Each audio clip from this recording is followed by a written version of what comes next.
Taurean Prince is a versatile player that can play all the way to the power forward if you really wanted to.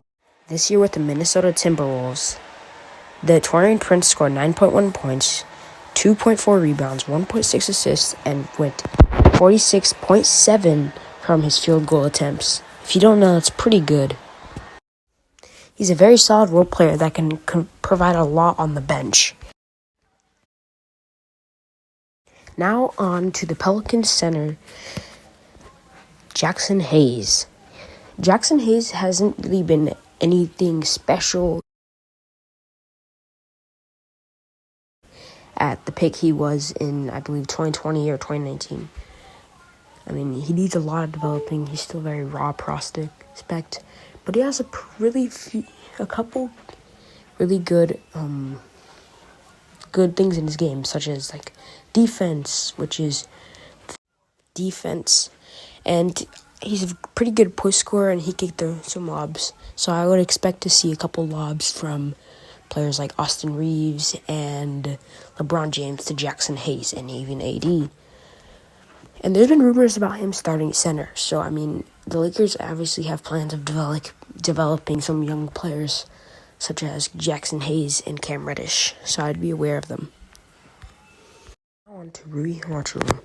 Rui was really good at driving to the rim and kickouts to the three.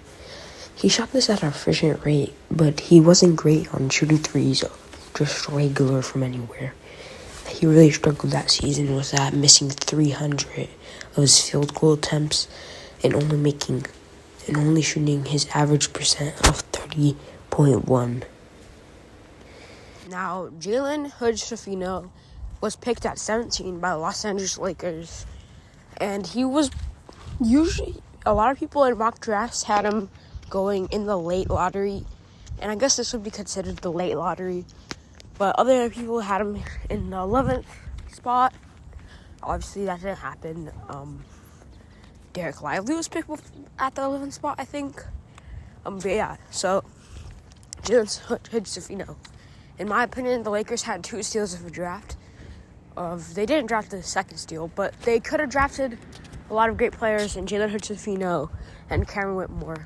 But they didn't draft Cameron Whitmore, most likely because he would have given them a log jam at their small forward shooting guard spot. Jalen Hood-Schifino has a great mid-range jump shot, but his 2 big flaws are driving to the rim and shooting the 3 ball at a decent rate. He's much like a Smith or Dinwiddie. In fact, that was his draft comparison. It's a pretty solid player to be compared to, but not the best. Cameron Johnson's biggest flaw in his game is not trying hard enough on defense, and honestly thinking that he's the number 1 option in every team.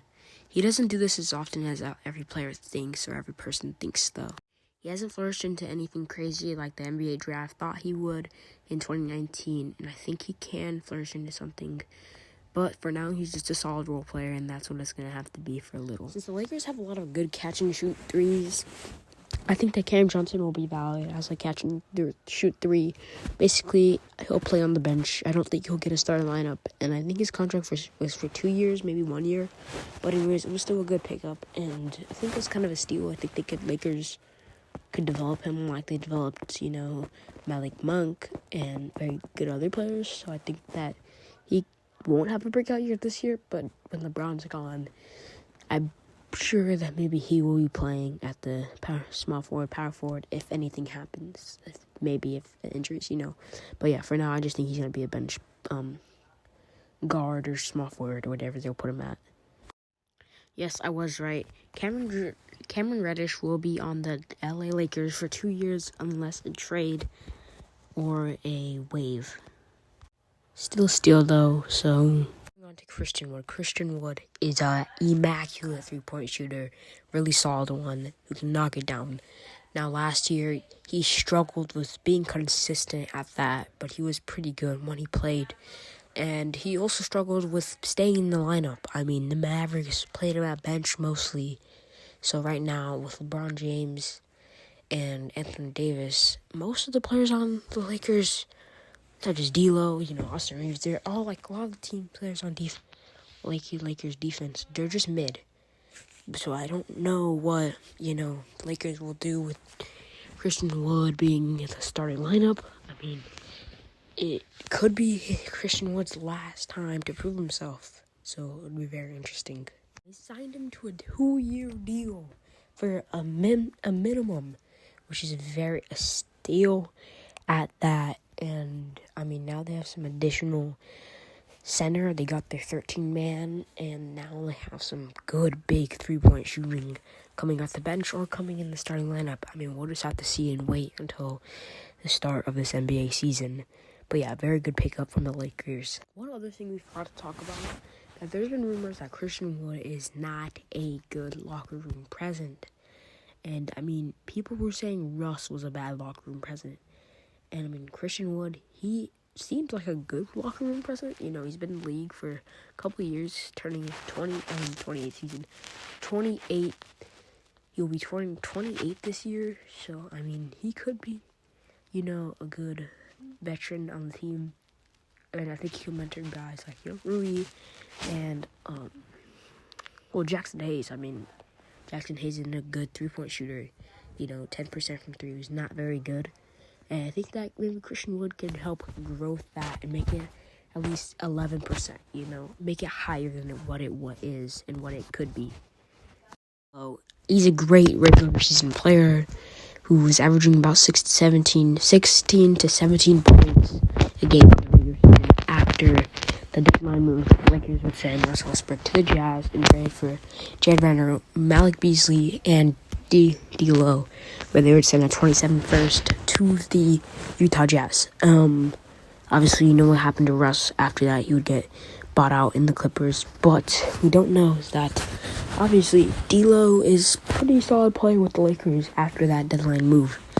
And, I mean, obviously in the playoffs, he had some good moments where he scored the 31 points, versus the Grizzlies. But after that, there wasn't much. I mean, he was a very poor shooter from the in the Grizzlies series, the Nuggets series, and overall in the Warriors series. I mean, he had some highlight moves, but he was still okay, at best. Honestly, though, even if D'Lo does not step up, they're lucky they have Gabe Vincent. I mean, signing him to a 3-year deal with players like Max Christie, might be in the G League, and Jalen Trifino, who might be in the G League, and they have not very many minutes. I think he could help players like Max Christie and G League players get better for the Lakers, so they could have a starting opportunity in the future years on different teams or with the Lakers, and he's very good leadership, with Miami. He's been a winner, very decent role player, and, he was very good in the Miami players, and overall just a dog, and I think that he will do very good with the Lakers this season with some decent shooting splits. The Lakers needed a lot of what he could do for the bench and a good D'Lo replacement. Not saying that Dennis Schroeder wasn't bad, but I think that Gabe Vincent is now better than players like Dennis Schroeder. Let's get into LeBron James. No really introduction needed for LeBron, 4-time NBA champion. 20-time All-Star, most likely going on to 21 All-Stars this season, and maybe more if he plays for longer. Lakers have him for one more season, so after this, he will be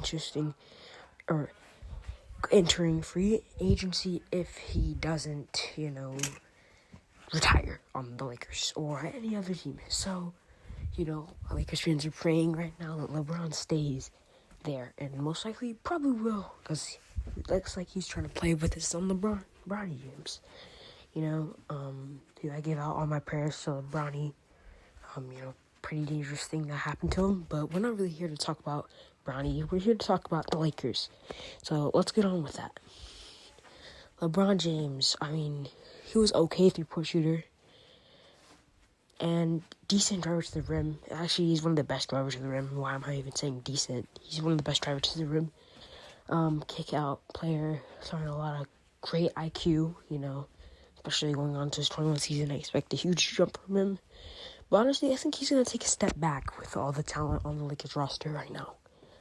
But anyways, LeBron really did just carry the Lakers roster, with Russell Westbrook not really performing the best, and Anthony Davis being injured for most of the years that LeBron has played with the Lakers. And not only that, he carried, but he had some injuries. Going into LeBron's 21 season, I honestly think LeBron will have a couple of injuries, but I still expect their team to make it in the playoffs, make it to the playoffs. I'm not going to put the Lakers our championship team or, this, but I expect them to make it to the playoffs and be one of the best teams and a team that you should be afraid of going into the 23-24 season.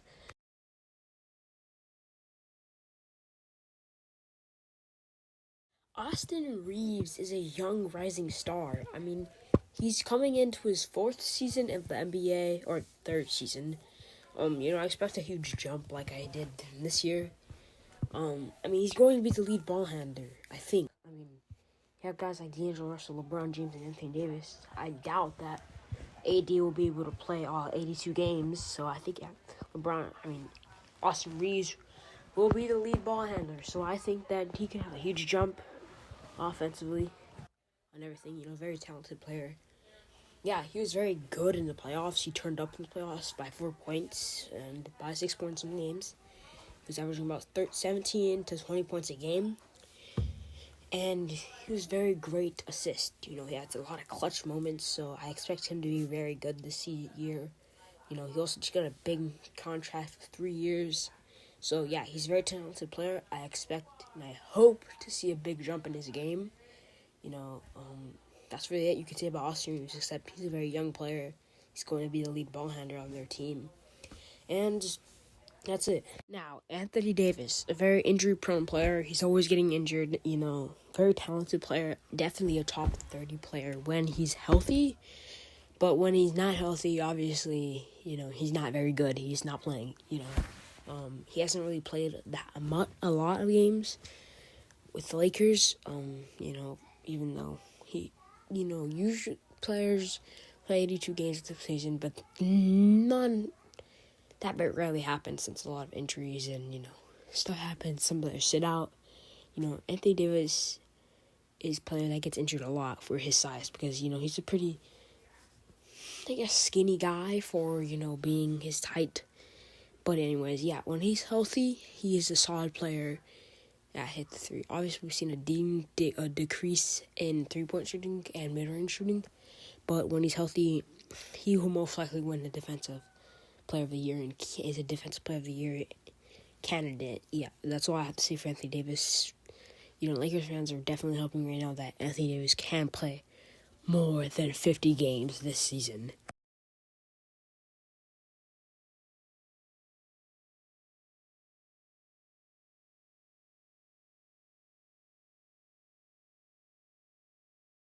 As you see from this clip, Jared Vanderbilt takes defensive very seriously, and that's a big reason why the Lakers picked struggling in the playoffs defensively and being consistent in the lineup does. So that's what he's been working on, getting ready for his 3-point and staying healthy and working out this season.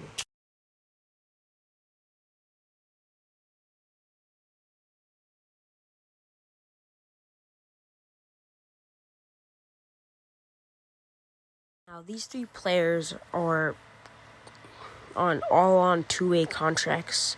Honestly, I don't know Alex Fudge that much, or Demoy Hodge, and the other guy, I think his name started with a C, Colin, something like that. I don't know what their game is. I just know Colin's a good defensive player, and I think Fudge was a great three-to wing. But also, that's what Maxwell Lewis is supposed to add. Even if you guys have guys like Maxwell Christie, who is going to give you buckets, and Scottie Pippen, who is also on a two-way contract.